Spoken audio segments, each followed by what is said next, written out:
video, I'm going to share a few ways that you can share your creator tips with us on the app, and we might even end up featuring them.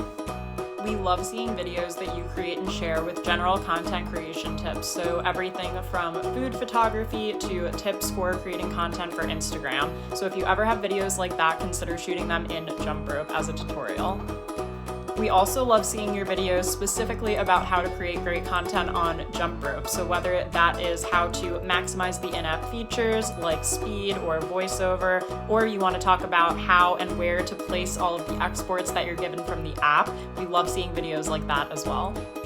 So if you create a video, either of general content creation tips or tips specifically for Jumprope, send us a DM to our main Instagram page. The handle is @Let'sJumprope because we'd love to check it out and consider featuring you on the Jumprope tips section of the app.